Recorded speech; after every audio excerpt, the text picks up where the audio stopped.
السلام علیکم ناظرین، کے پی گورنمنٹ کے حوالے سے جو صورتحال ہے، کیونکہ اگر ہم آئی ڈی پیز کا سلسلہ دیکھیں تو اس میں فوج کے آپریشن کو بہانہ بنایا جا رہا ہے، کبھی وفاقی حکومت کو، کبھی کسی طرح کچھ چیزیں بیچ میں ڈالنے کی کوشش کی جا رہی ہے۔ پروپیگنڈا ایک مہم پوری شروع ہے جبکہ کوئی آپریشن نہیں ہو رہا، اور یہ سابق صوبائی حکومت کے جو وزیر اعلیٰ تھے ان کے ساتھ مشاورت کے بعد یہ 4 ارب روپے مختص کر کے والنٹیرلی جو ڈسپلیس کیا جا رہا ہے یا ہو رہے ہیں خود سے لوگ، کیا نہیں جا رہا ان لوگوں کے لیے یہ کام شروع کرنے کی بات کی گئی تھی۔ اب بات یہ آتی ہے کہ اس میں بھی کرپشن کی باتیں سامنے آ رہی ہیں، اور اب جب انتظامات ان سے نہیں کنٹرول ہو رہے تو فوج اور وفاق کے اوپر بات کی جا رہی ہے۔ سخت موسم ہے جناب، ڈیفینیٹلی وہاں پر دہشت گرد اور فوج کے حوالے سے بات کی جاتی ہے تو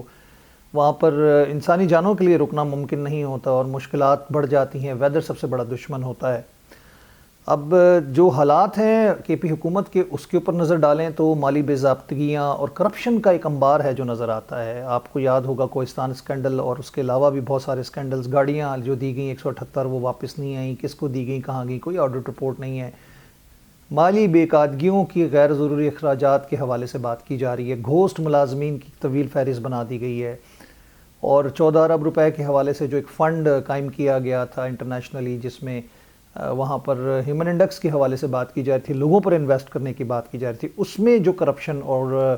جسے کہہ سکتے ہیں من پسند لوگوں کو ٹھیکے دیے گئے، ادویات کے نام پہ کروڑوں روپیہ ہڑپ کیا گیا، فیول کی مد میں کروڑوں روپیہ ہڑپ کر لیا گیا،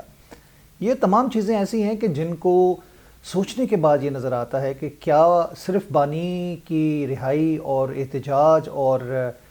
ان تمام کاروائیاں حکومت مخالف، ریاست مخالف نعروں کے بعد ہی ان کی حکومت چلتی رہے گی، اور ایسے ہی لوگ ان کو ووٹ دیتے رہیں گے جو انہوں نے پہلے غلطی کی؟ اور اب وہاں پہ جو دگردوں حالات نظر آتے ہیں، دگرگوں حالات اس طرح سے کہ لوگوں کے اوپر کچھ انویسٹ نہیں ہو رہا، جو ہو رہا ہے وہ کرپشن کی مد میں ہو رہا ہے۔ سڑکوں کے بجائے انسانوں پر سرمایہ کاری کی بات کی گئی تھی، اور اس پہ ایک پروجیکٹ شروع کیا گیا تھا ورلڈ بینک کے تعاون سے، اور اس کا جو حال کیا گیا ہے، گھوسٹ ملازمین کی طویل فہرست، اربوں روپیہ، کروڑوں روپے ٹھیکے اور من پسند لوگوں کو ٹھیکے دیے گئے، دوائیاں خرید کے ان کا سٹوریج نہیں ہے، ان کے اوپر کروڑوں روپیہ ضائع کیا گیا، گرلز ہاسٹلز اور پارکنگ لاٹس کے اندر جناب صاحب ادویات کو رکھنے کی بات کی جا رہی ہے، اور یہ تحقیقات سامنے آ رہی ہے۔ اور پھر جو آڈٹ کرنے والی شخصیت ہیں یا کانٹریکٹر ہیں یا پھر جو اس کے اوپر کام کر رہے تھے، ان کو فارغ کر دیا گیا کہ انہوں نے ان کے شاخسانے جو ہیں وہ نکال کے دکھا دیے ان کو۔ تو ان حوالوں سے اگر دیکھا جائے تو کے پی حکومت جو ہے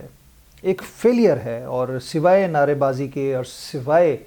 ریاست مخالف اور حکومت مخالف تحریکوں کے، کبھی 8 فروری کی بات کرتے ہیں، کبھی 5 اگست کی بات کرتے ہیں، کبھی لوگوں نے اب ان کو